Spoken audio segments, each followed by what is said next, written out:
하나님 말씀 보시겠습니다. 오늘은 다니엘서 7장 1절로 14절까지 조금 길지만은 본문이 중요하기 때문에 다 읽도록 하겠습니다.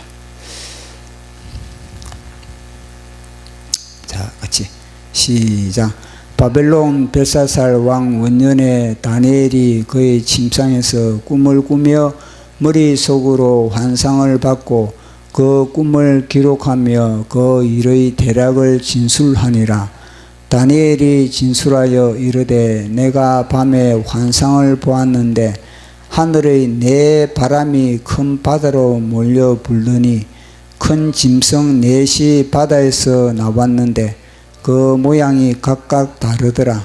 첫째는 사자와 같은데 독수리의 날개가 있더니 내가 보는 중에 그 날개가 뽑혔고 또 땅에서 들려서 사람처럼 두 발로 서게 함을 받았으며 또 사람의 마음을 받았더라. 또 보니 다른 짐승 곧 둘째는 곰과 같은데 그것이 몸 한쪽을 들었고 그 입의 이 사이에는 새 갈빗대가 물렸는데 그것에는 말하는 자들이 있어 이르기를 일어나서 많은 고기를 먹으라 하였더라. 그 후에 내가 또 본적 다른 짐승 곧 표범과 같은 것이 있는데 그 등에는 새의 날개 넷이 있고 그 짐승에게 또 머리 넷이 있으며 권세를 받았더라. 내가 밤 환상 가운데에 그 다음에 본 넷째 짐승은 무섭고 놀라우며 또 매우 강하며 또 새로 된 큰 이가 있어서 먹고 부스러뜨리고 그 나머지를 발로 밟으며 이 짐승은 전의 모든 짐승과 다르고 또 10뿔을 있더라.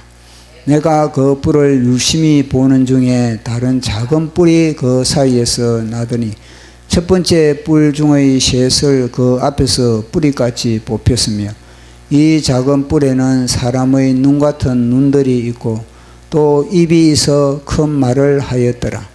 내가 보니 왕자가 놓이고 옛적부터 항상 계시니가 자정하시는데 그의 옷은 희가 눈 같고 그의 머리털은 깨끗한 양의 털 같고 그의 보좌는 불꽃이요 그의 바퀴는 타오르는 불이며 불이 강처럼 흘러 그의 앞에서 나오며 그를 섬기는 자는 천천히요 그 앞에서 모셔선 자는 만만이며 심판을 베푸는데 책들이 펴 놓였더라.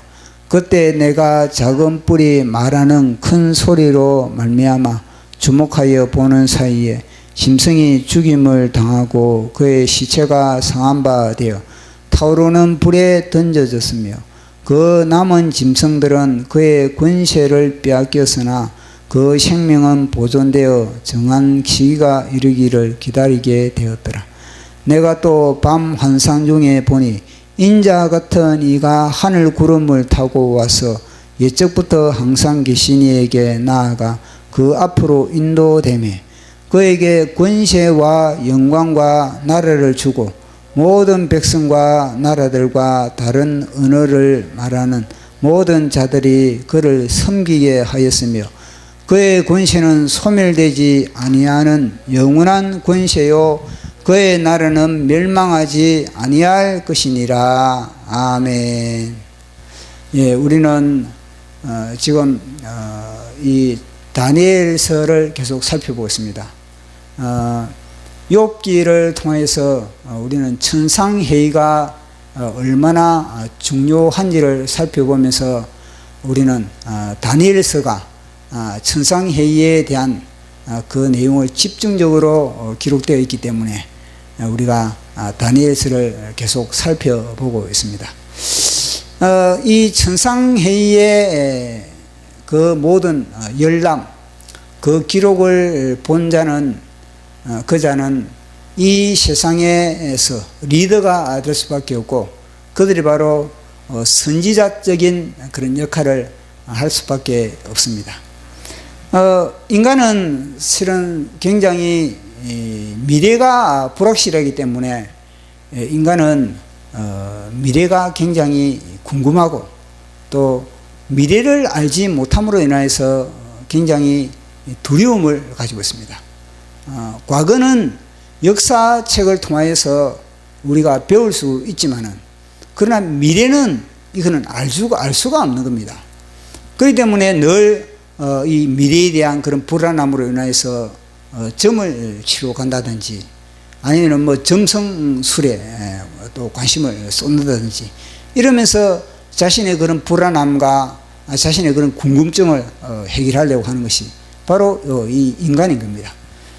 그렇게 인간은 이 미래를 알지 못하기 때문에, 미래를 알 수 있는 그런 능력이 이제 상실되어 버리기 때문에 이 늘 불안한 그런 가운데 그렇게 살아가고 있는 겁니다.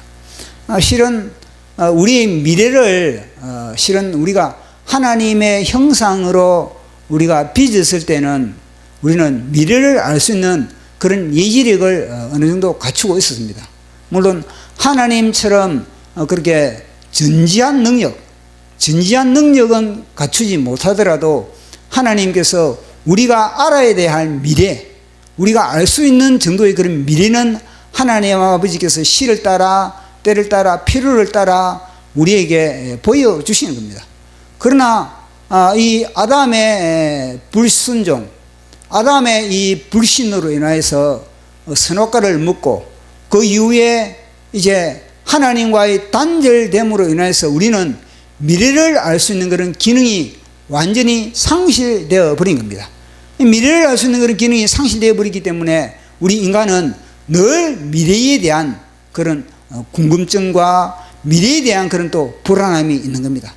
이게 어떻게 보면은 잃어버린 우리 인간은 잃어버린 미래를 찾고자 하는 그런 나름대로 그런 갈증이 또 우리에게 있는 겁니다.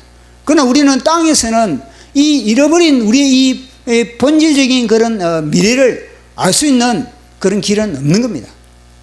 오직 이 미래를 알 수 있는 것은 뭐냐면 하나님만이 우리에게 미래를 그렇게 보여주게 되는 겁니다.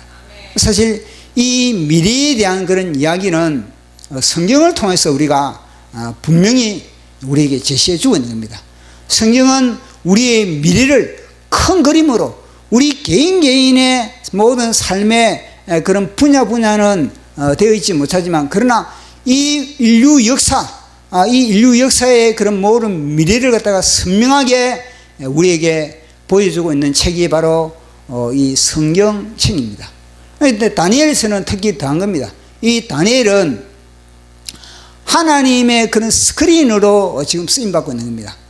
하나님의 스크린으로 다니엘이 얼마나 쓰임받고 있냐면은, 이 다니엘이 살았던 그 시대의 바빌론 시대부터 다음에 이제는 메데 바사, 그리고 다음에는 헬라, 다음에는 로마, 그리고 우리가 살아보지 못한 그 마지막 인류의 종점에까지 나아가서는 이 인류의 모든 역사의 마지막 넘어서 이제는 하나님의 나라까지 이 다니엘은요 보았다는 겁니다. 그걸 열람을 했다는 겁니다. 하나님의 계시를 통해서 하나님의 열람을 했다는 겁니다. 그 열람을 갖다가 기록한 것이 바로 이 다니엘서거든요. 그러니 다니엘이 얼마나 이 위대한 존재인 겁니까? 다니엘이라는 것 자체는 뭐냐면은 하나님의 스크린으로 쓰임 받은 겁니다. 그 하나님의 스크린이 되기 위해서는 뭐 그러면은 아무나 하나님의 스크린이 될 수 있겠습니까? 아닌 겁니다. 하나님의 스크린이 되기 위해서는 그 마음이 정결해야 된다는 것. 하나님의 그런 모든 하늘의 역사의 조명을 비출 수 있는 그런 마음의 정결함, 마음의 그런 왜곡됨이 없어야 되는 겁니다. 마음이 뭐 뒤틀리고 마음이 꼬이고 그러면은 하나님의 스크린으로 쓰임 받을 수가 없는 겁니다. 마찬가지입니다. 하나님의 말씀도 마찬가지입니다. 하나님의 말씀을 갖다가 우리가 그 말씀을 왜곡되지 않게 그 말씀을 정확하게 우리가 풀어나갈 수 있는 그런 마음 자세는 뭐냐? 우리 심령이 뭐냐? 정결한 심령이 되었을 때 하나님께서는 우리 심령 속에 성령의 계시와 성령의 음성으로 성령의 그런 깨달음으로 우리를 갖다가 사용할 수가 있는 겁니다. 그 우리도 뭐냐? 세상의 스크린이 되기 위해서 하늘의 스크린으로서 세상을 비춰주기 위해서 우리의 심령이 무엇보다도 정결해야 된다는 거. 그러니까 이게 뭐 그것이 이제 거룩인데 그 거룩 자체가 뭐겠습니까? 그것은 뭐냐면요, 회개예요. 회개. 우리는 끊임없이 우리가 우리의 죄를 해결하고, 그리고 세상과 우리를 구별하고, 끊임없이 우리 자아를 십자가에 처리했을 때 하나님은 그 심령과 그 공동체를 이 세상에서 하늘의 스크린으로 다니엘처럼 그렇게 사용할 수가 있는 그런 존재가 될 수가 있는 겁니다. 그래서 우리는 어떻게 하면은 우리는 하나님의 스크린이 될 수 있을까? 그것은 다름 아니라 하나님의 마음, 하나님의 그런 정결함, 하나님의 그런 구별되심, 하나님의 그런 거룩하심, 그런 상태가 됐을 때 하나님은 마음껏 우리 심령을 통해서 세상에 하늘의 모든 이야기를 갖다가 그렇게 우리를 통해서 흘러 보낼 수가 있다는 겁니다. 그래서 성경을 깨닫는 것도 그러거든요. 하나님의 말씀을 깨닫는 것도 그런 겁니다. 하나님의 말씀을 깨닫는 것도 우리 마음이 정결해졌을 때, 우리가 회개가 되었을 때, 그때 우리가 하나님의 깨달음이 불꽃이 튀지. 우리 마음이 복잡하고 우리 마음에 온갖 욕심으로, 이런 욕심 저런 욕심으로 그렇게 가득 차 있다면은 하나님의 말씀의 불이 우리 속에서 스파크가 되지 않는 겁니다. 영감이 우리 속에서 그렇게 폭발되지 않는 겁니다. 그래서 우리 속에 하나님의 영감이 그렇게 폭발되기 위해서는 무엇보다 우리는 늘 우리 심령을 정결케 하고 회개하고 기도하고, 그렇게 했을 때 하나님은 우리 속에 그렇게 영감을 그렇게 부어줄 수가 있는 겁니다. 자, 오늘은 제가 이 다니엘서를 통해서 우리가 본문에 다니엘서 지금 7장을 읽었지 않습니까? 그 이 7장에 보면은 이 다니엘의 계시가 나오는 겁니다. 7장의 다니엘의 계시를 보면서 우리는 다니엘서 2장에 느부갓네살 왕이 잃어버린 꿈을 통하여서, 그리고 다니엘이 그 잃어버린 꿈을 찾고, 그리고 그 잃어버린 꿈을 해석하는 것을 통해서 우리는 다니엘서 2장과 다니엘서 7장 사이의 이 관계성을 우리는 살펴봐야 되는 겁니다. 그래서 다니엘서 2장은 뭐냐면은 느부갓네살 왕이 이제는 꿈을 꾼 겁니다. 근데 느부갓네살 왕이 이 꿈을 왜 이런 꿈을 꿨을까? 이게 중요하거든요. 다니엘서 2장에 보면은 이 느부갓네살 왕이 꿈을 꿀 때는 뭐냐면은 침상에서 자신의 장래일을 생각할 때 꿈을 꾼 겁니다. 자신의 장래일을. 그러니까 이 왕이, 제국의 왕이 자신의 그런 장래일을 생각했다는 것은 자신의 그런 장래일, 뭘 생각을 했겠습니까?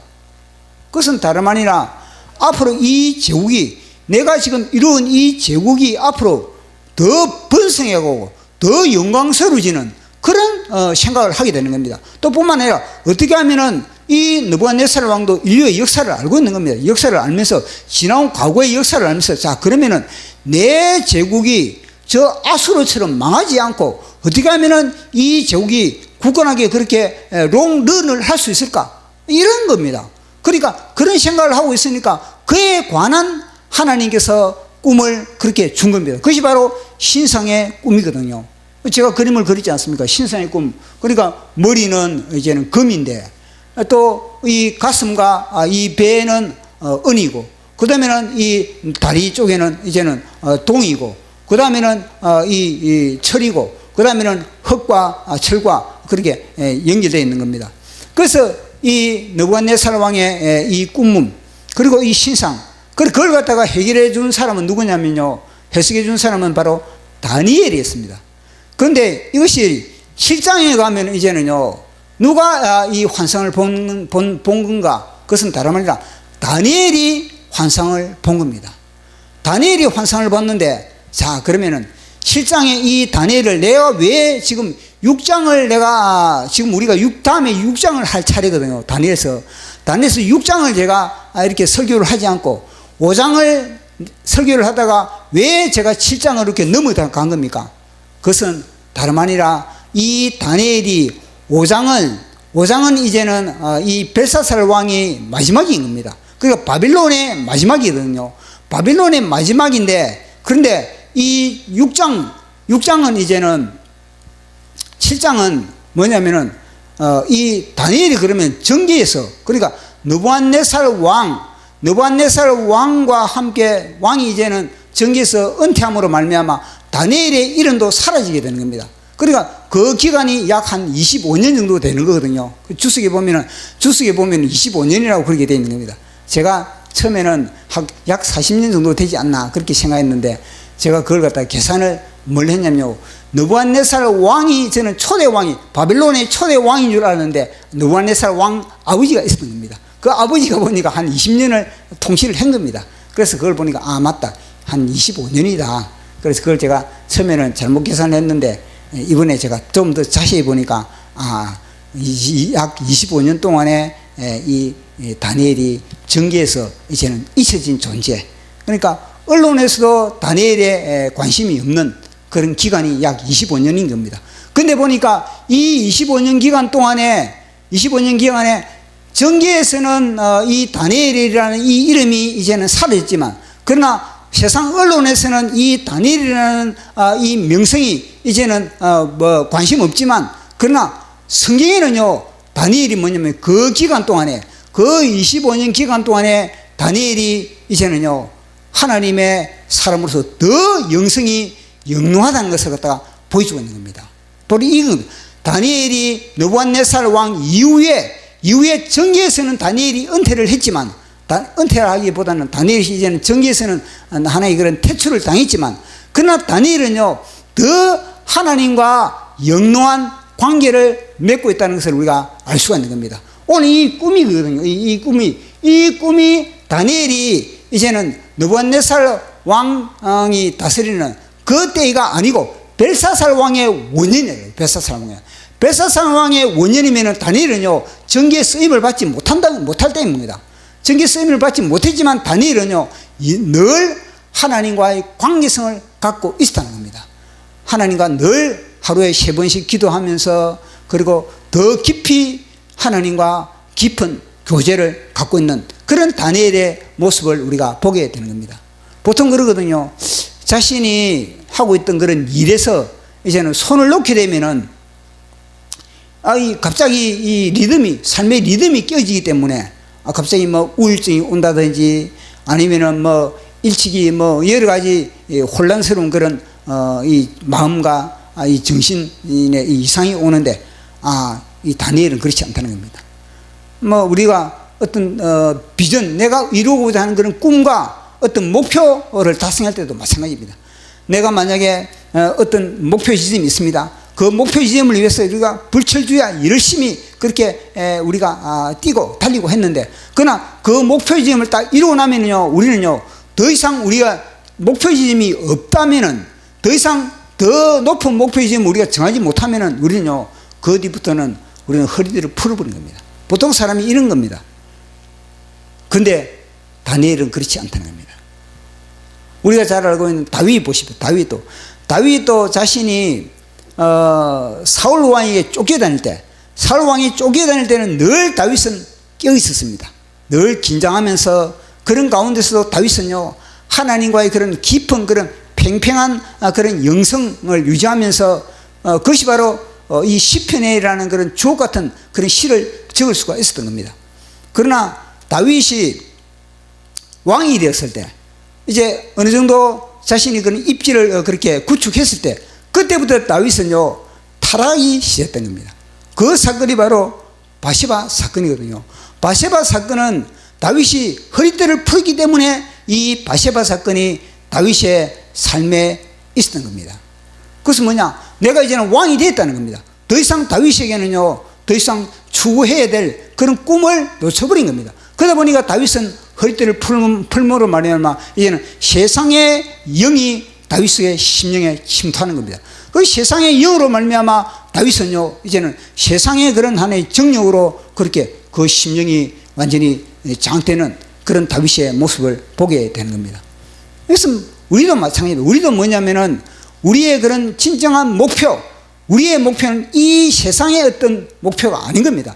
이 세상의 어떤 목표는 그것은요, 어느 정도 이루고 나면은 또 다른 또 목표를 정하고 끊으면 이런 우리의 그런 하나의 그런 작업이 되는데, 그것보다 우리의 목표는 뭐냐?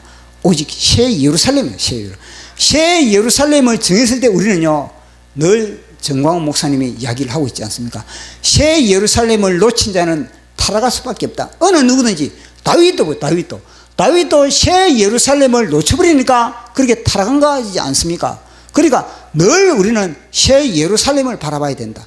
늘 정광훈 목사님이 이야기하는 것이 새 예루살렘을 놓치는 그 순간부터 인간은 타락할 수밖에 없다. 세상의 영으로 그렇게 장악될 수밖에 없다는 것을 이야기해 주고 있는 겁니다. 그런데 우리는 이 다니엘을 통해서 알 수 있는 것은 뭐냐면, 다니엘은 새 예루살렘을 놓치지 않았구나. 정계에서 내가 퇴출을 당할지라도 그것은 상관이 없다는 겁니다. 그것이 문제가 아니고 나는 뭐냐, 나의 관심은 오직 새 예루살렘이라는 겁니다. 그래서 이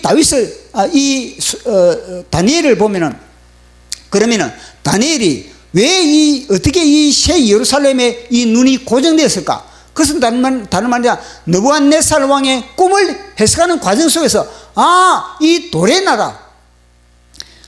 나라만이 영원한 나라구나. 이 세상의 모든 바벨론이 정치를 하고 그 이후에 메데 바사가 또 나라를 다스리고 그 다음에 또 제국이 또 헬라가 오고, 결국은 뭐냐면 이 모든 것은 다 우상의 나라고, 뿐만 아니라 이 우상은 돌의 나라로 말미암아 다 깨어질 수밖에 없고 마지막 남는 것은 돌의 나라구나.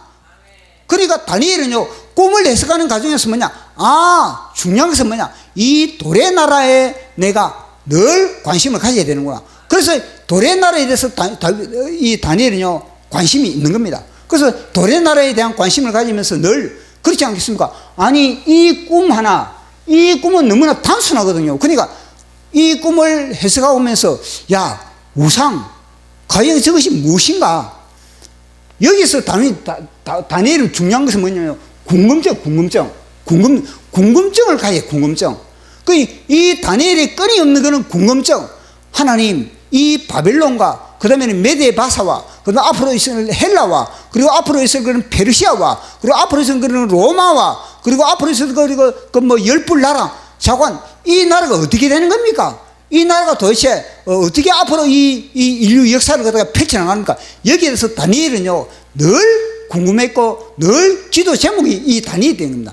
기도 제목이 있었기 때문에 다니엘에게 이런 환상을 갖다 7장의 환상을 보여주는 겁니다. 만약에 다니엘이 이 느부갓네살 왕이 꿈만 해석해 주고 나서 그 뒤에 관심을 끊어버렸다 그러면요, 하나님도 다니엘에게 이 인류 역사의 스크린을 갖다가, 인류 역사의 파노라마의 스크린을 다니엘의 심령에 조명해 줄 수가 없는 겁니다. 왜냐하면요, 하나님은 그 사람의 관심이 어디에 있는가, 그 관심이 있는 그 분야를 향해서 하나님은요, 계시를 열어주고 있는 겁니다. 예를 들어서 우리 정광훈 목사님, 왜 정광훈 목사님이 이 마지막 시대에 빛이, 대한민국의 빛이 중국을 넘어서 티베트를 넘어서 저 예루살렘에 그렇게 빛이 그렇게 접목이 된다, 이런 계시를 정광훈 목사님 어떻게 받을 수가 있겠습니까? 정광훈 목사님의 관심은요, 늘 뭐냐면요, 대한민국을 나에게 주시옵소서, 이 민족을 나에게 주시옵소서. 그것이 정광훈 목사님의 그런 기도 제목인 겁니다. 평생에 그런 기도 제목을 하다 보니까 이 대한민국을 정광훈 목사님은 대한민국을 상대로 목회를 하고 있는 겁니다. 대한민국을 상대로 목회를 하다 보니까 하나님께서 그 계시를 주고, 그리고 이 대한민국 앞으로 장래가 어떻게 될 것인가, 그것이 결국은요, 백투 예루살렘을 한다는 그런 계시를 주게 되는 겁니다. 만약에 정광훈 목사님이 그에 대한 관심도 없고 늘 평범한 목회자들처럼 자기 교회만 부흥시키고 자기 교회만 번성시키는 그런 비전만 가지고 있었다면 하나님이 그런 계시를 갖다가 정광훈 목사님이 그렇게 계시를 줄 수가 없는 겁니다. 그만큼 정광훈 목사님의 스케일은, 나는 대한민국을 목회한다, 나는 이 한반도를 목회한다, 나는 북한과 이 대한민국 자체를 갖다 난 목회한다는 그런 의식과, 나아가서는 뭐냐면 나는 전 세계를 갖다가 나는 목회한다, 그런 마인드가 있기 때문에 하나님은 그런 계시를 줄 수가 있는 겁니다. 그래서 그 그릇에 맞게 하나님은 계시를 주지, 그 그릇 이상으로 하나님이 계시를 주면은 일을 못하는 겁니다. 일을 못하기 때문에 하나님도 힘들고 본인도 힘들고 서로 힘드는 겁니다. 그러나 이 다니엘은요, 스케일이 다른 거예요. 다니엘의 스케일은요, 보통 사람의 스케일이 아닌 겁니다. 그러니까 다니엘은요, 인류의 그런 모든 이 역사를 갖다, 인류의 역사를 이 하나의 그런 우리 몸에 등뼈가 있다. 척추가 있다면은 이 모든 계시의 척추를 딱 제공해 주는 분이 누구냐? 다니엘이에요, 다니엘. 그러니까 다니엘의 70일에 그 자체가 뭐냐면 인류의 계시의 척추, 계시의 사다리입니다, 사다리. 계시의 스크린으로 다니엘은 쓰임받고 있는 겁니다. 그것은 뭐냐? 그만큼 다니엘은 스케일이 다르다. 보통 예언자들과 스케일이 다르다는 것을 이야기해 주는 겁니다. 그래서 정광훈 목사님은 스케일이 다르다. 보통 목회자와 스케일이 다르다. 그러니까 사람들은 좀 종지 같은 심령, 쫌팽이 같은 심령을 가진 사람은 이해가 안 가요. 이해가 안 가는 겁니다. 그래서 다니엘은 그런 이제 하나님의 계시를 갖다가 그렇게 받은 겁니다. 그거는 뭐냐? 다니엘서 2장을 통해서 돌의 나라, 주님, 저 돌의 나라는 어떤 나라입니까? 저 돌의 나라가 앞으로 어떻게 펼쳐나가겠습니까? 저 돌의 나라와 이 우상의 나라와의 차이는 어떻습니까? 저 돌의 나라와 이 우상의 나라의 그런 관계성은 어떻습니까? 여기에 대한 그런 궁금증이 있고 여기에 대한 그런 기도 제목이 이 다니엘에 있는 겁니다. 그러니까 다니엘이 이제는 전기에서 퇴출하다 보니까 이제는요, 그 많은 시간을 갖다가 다니엘이 어떻게 했습니까? 하나님의 그런 관심을 갖게 되는 겁니다. 또 제가 한 가지 묵상했는데 한 가지 방향은 또 뭐냐면요, 다니엘이 그 전기에서 퇴출된 이후부터는요, 후배의 양성을 하고, 후배 양성. 어떤 후배 양성을 하겠습니까? 돌의 나라 백성들을 갖다가 키우는 겁니다. 돌의 나라 백성들을 갖다가 양육하는 겁니다. 하나님의 말씀으로서 정치, 경제, 사회, 문화, 스포츠, 외교, 이 군사 모든 분야의 돌의 나라의 사람을 키우는 돌의 나라. 너희 돌의 나라 사람을 키워가지고 뭐냐면 이 다니엘은 이 우상의 나라를, 우상의 영역을 갖다가 깨트리는 거예요. 돌의 나라가 우상의 영역을 깨트리듯이 너희들이 세상에 나가가지고 저 우상의 나라를 갖다가 너희들이 물맷돌의 역할을 감당해. 물맷돌. 너희들이 골리앗을 때려잡듯이, 너희들이 골리앗의 이맛박을 치듯이 너희들은 이제는 돌의 나라의 백성으로서 이 세상을 변화시키라. 그것이 바로 우리 예수님이지 않습니까? 야, 너희들은 세상의 빛과 소금이다. 세상으로 들어가라. 세상으로 침투하라. 너희들이 한 공동체로서 그렇게 독립적으로 그렇게 생활하는 것이 아니라 너희들은 세상으로 들어가라. 세상으로 들어가지고 너는 뱀같이 지혜로고 비둘기같이 순결하다.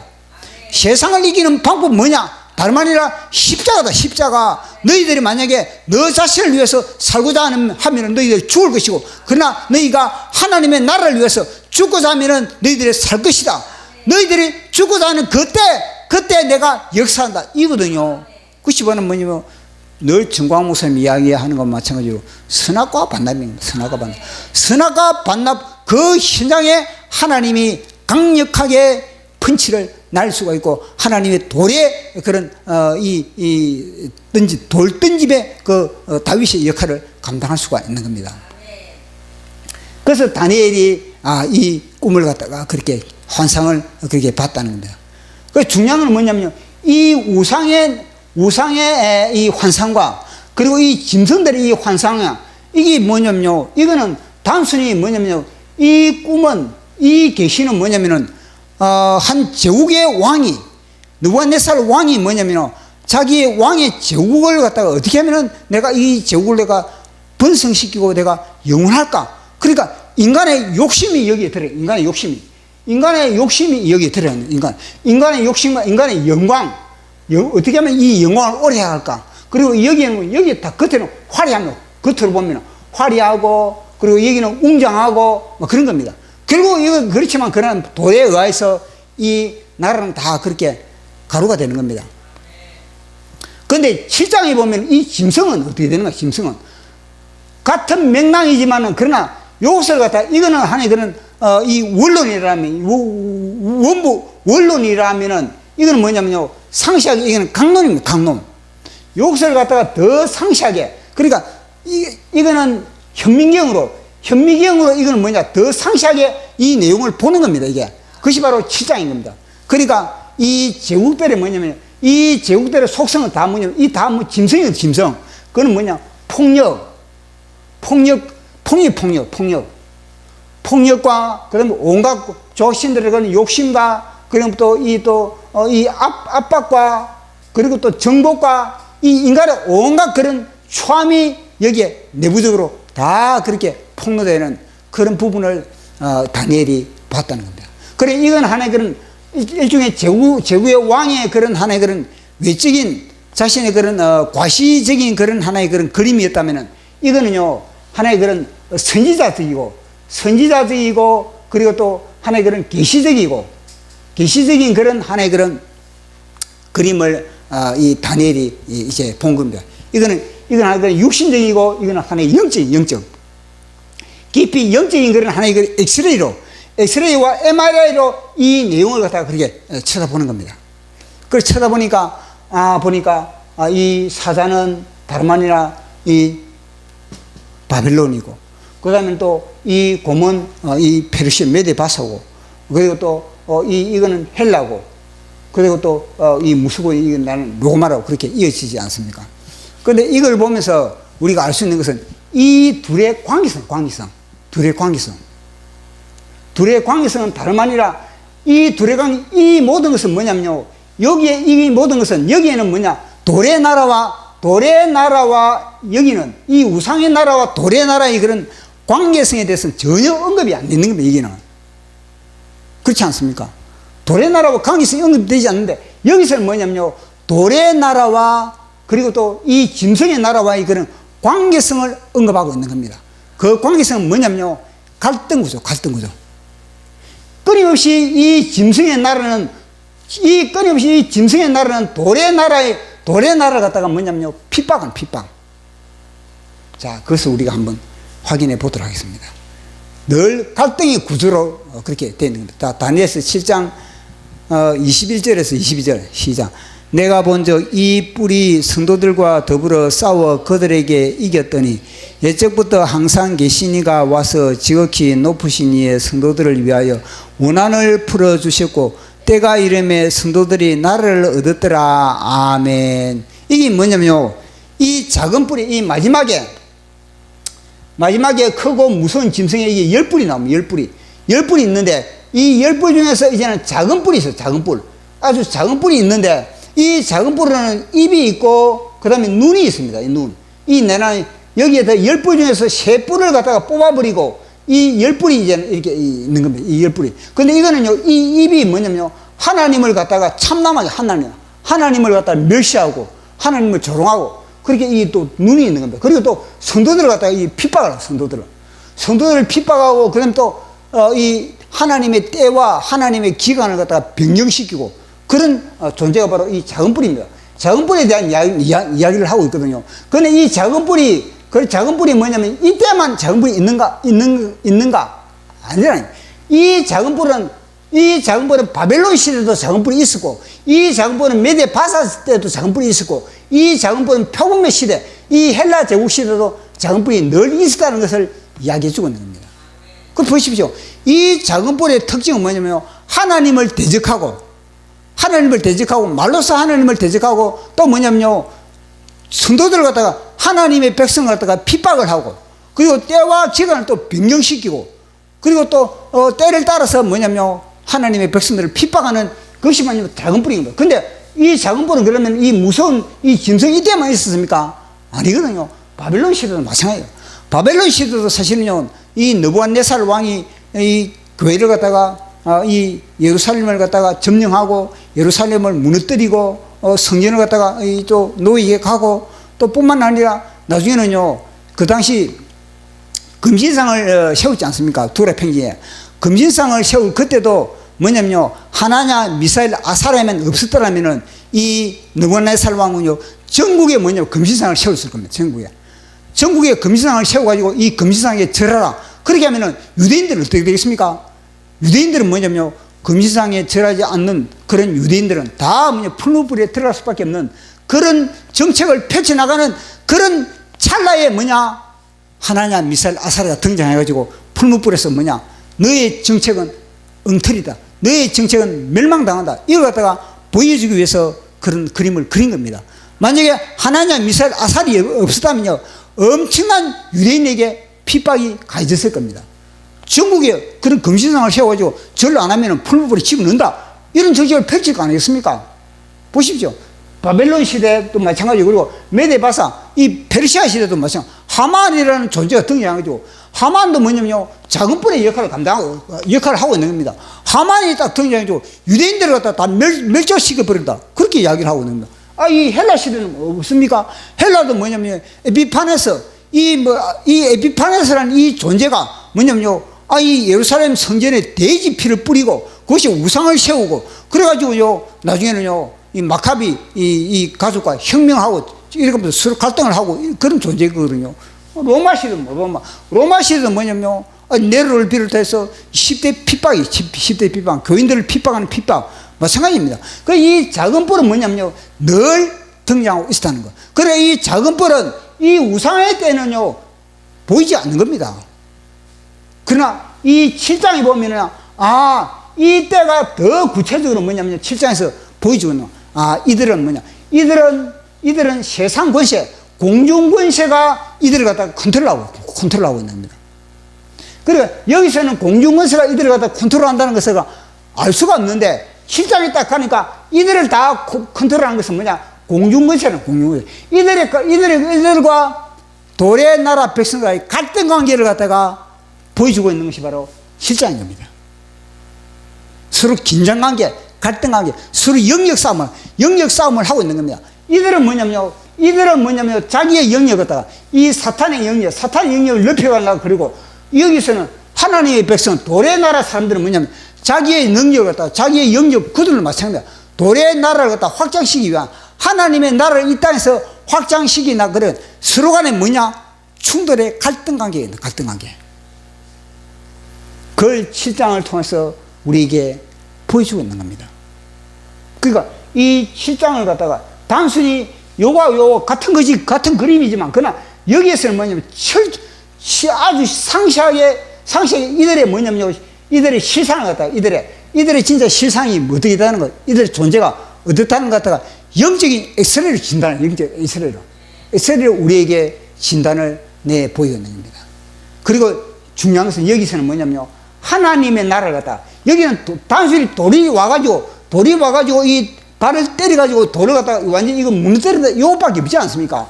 그러나 여기서는 뭐냐면요, 하나님 구체적으로 뭐냐, 하나님이 묘사가 되고, 구체적으로 하나님이 묘사가 되고, 또 뿐만 아니라 여기는 이 나라들이 뭐냐면, 이 나라들이 다 뭐냐면요, 다 이어지지 않습니까? 그러나 여기는 뭐냐, 치열한 서로 간에 들어오면 서로 간에 싸우고 있는 겁니다. 서로 간에 싸울 뿐만 아니라 결국은요, 이 나라는 결국은 예수 그리스도 인자의 나라에, 자연스럽게 하나님이 인자인, 여기는 뭐냐면 서로 갈등을 하면서 서로 막 잡아먹고 막 이런 갈등 구조지만, 그러나 하나님의 나라는 하나님은 인자에게 나라를 갖다가 이양해 주는 그런 구조로 그렇게 7장은 이야기를 하고 있는 겁니다. 그걸 한번 보도록 하겠습니다. 자, 7장 26절 27절 시작. 그러나 심판이 시작되면 그의 권세는 뺏기고 완전히 멸망할 것이요, 나라와 권세와 온 천하 나라들의 외세가 지극히 높으신 이의 거룩한 백성에게 붙임 바 되리니, 그의 나라는 영원한 나라, 모든 권세가 다 그를 섬기며 복종하리라. 아멘. 그러니까 이 나라를 갖다가 나중에는요, 인자의 나라, 그러니까 우리 예수님에게 이제는 그는 평화롭게 자연스럽게 그렇게 이동이 되는 겁니다. 그러나 여기는요, 서로 잡아먹고 먹히고 짐승이, 완전 짐승인 거예요. 짐승. 말 그대로 짐승인 겁니다. 그런 이제 다니엘서 2장과 다니엘서 7장과의 그런 관계성. 그러니까 핵심은 뭐냐면 다니엘 7장은요, 이 돌의 나라와 그리고 이 짐승의 나라와의 이 팽팽한 긴장과 갈등 구조를 가지고 있다는 것. 짐승의 나라는 이 돌의 나라 백성을 갖다 핍박을 하고, 그러나 이 돌의 나라 백성은 그 핍박 가운데서도 끝까지 인내하고, 그리고 주님의 나라를 갖다가 그렇게 바라보고, 그리고 또 이 땅에서 자신의 그런 역할을 갖다가 하나님의 돌의 백성들을 갖다가 또 그렇게 또 구축을 하고 확보를 하고, 그런 관계 구조를 그렇게 보여주고 있는 겁니다. 그래서 우리는 이 다니엘처럼 우리도 이거는 당연한 거다. 핍박은 당연한 거다. 이건 지극히 당연한 겁니다. 핍박은. 늘 우리에게 핍박이 있을 수밖에 없다. 그 핍박으로 인해서도 우리는 더욱더 증금처럼 빚을 수 있는 것이고, 그리고 또 우리는 절대 새 예루살렘을 놓쳐서는 안 된다. 마지막에 이거는요, 이 세상의 나라들은 다 뭐냐면 다 이양이 되고 다 교체가 되지만, 그러나 하나님의 이 완전한 나라는 영원히 연결된다는 것, 영원히 이어진다는 것, 국권이 영원히 간다는 것, 그걸 갖다 우리에게 이야기해 주고 있는 겁니다. 자, 오늘도 제가 또 시를 한 장 적었습니다. 자, 마지막에 우리 한번 읽어보도록 하겠습니다. 자, 다니엘, 하늘의 스크린. 첫 번째, 시작. 새 예루살렘을 놓치지 말라. 그럼 두 번째, 하나님의 스크린으로 쓰임받자. 세 번째, 하나님의 백성들을 조성하자. 마지막 제가 또 한 자 적었는데 한번 보도록 하겠습니다. 자, 보도록 하겠습니다. 다니엘, 돌의 날을 준비한 자. 작시, 물맷돌 라원수. 다니엘, 느부갓네살의 멘토 다니엘, 바벨론의 보배 다니엘. 느부갓네살이 정계에서 물러나자 세상은 그를 잊었으나 하늘은 그의 이름을 불렀네. 하늘은 그를 하늘의 스크린으로 삼았네. 다니엘. 왕의 궁정에서 물러난 날, 그는 더욱 허리띠를 졸라매고 신발끈을 홀쳐매고 두 주먹을 불끈 쥐었네. 어제나 오늘이나 무릎 꿇고 예루살렘을 향해 창문을 열고 부르짖었네. 아브라함의 하나님, 이삭의 하나님, 야곱의 하나님. 어제나 오늘이나 그의 입술은 하늘 나팔수로 제국을 향해 선포했네. 길을 닦아라. 돌이 날아오고 있다. 돌의 나라를 준비하라. 다니엘. 그는 말씀으로 후배들을 양성했다. 권세의 자리로 이끌리는 것이 아니요 돌의 나라의 일꾼으로 빚어내기 위함이었다. 그는 무릎으로 그들을 양성했다. 세상의 명예의 관을 씌우려는 것이 아니요 떠인 돌로 우상을 깨뜨리기 위함이었네. 다니엘. 너희는 세상으로 들어가 세상의 빛과 소금이 되어라. 너희는 뱀처럼 지혜롭고 비둘기처럼 순결하라. 너를 위하여 살고자 하면 죽고 돌의 나라를 위해 죽고자 하면 산다. 다니엘의 눈길은 동서남북으로 뻗었네. 정계와 문화, 언론과 교육, 군사와 외교의 현장마다 물맷돌을 던지는 다윗을 파송했네. 모퉁이돌로 그의 나라를 건축했네. 다니엘. 그의 공동체는 정권이 교체될 때마다 압수수색을 당하고 서적들은 불태워지고 자금 추적을 당했네. 그럴수록 정금으로 빚어졌네. 다니엘. 멸망해가는 제국의 화려한 불빛 뒤에서 그는 비가 오나 눈이 오나 말씀으로 씨를 뿌렸네. 해가 뜨나 달이 뜨나 무릎으로 밭을 갈았네. 다니엘. 사람들은 다니엘을 잊었으나 그의 씨앗들은 곳곳에서 뿌리 내렸네. 언론은 다니엘을 잊었으나 그의 열매들은 하늘의 길을 만들었네. 그의 공동체는 역사의 문을 열었고 그의 공동체는 고레스의 길을 닦아내. 다니엘. 고레스는 그의 공동체가 닦은 길로 해방자로 왔네. 계시의 척추 다니엘, 역사의 사다리 다니엘, 하늘의 스크린 다니엘, 스크린에 비춰진 역사의 파노라, 바벨론의 사자, 메데바사의 곰, 헬라의 표범, 로마의 무섭고 놀라운 매우 강한 열불 짐승, 짐승들을 심판하는 창세전부터 계시니 영원한 권세, 영원한 나라의 주인공 예수 그리스도, 계시의 척추 다니엘, 역사의 사다리 다니엘, 하늘의 스크린 다니엘. 자, 우리도 다니엘처럼 하늘의 스크린으로서, 하늘의 스크린, 우리의 심령을 정결케, 우리의 심령을 영롱하게 하는 저와 여러분 되기를 예수 이름으로 축원합니다.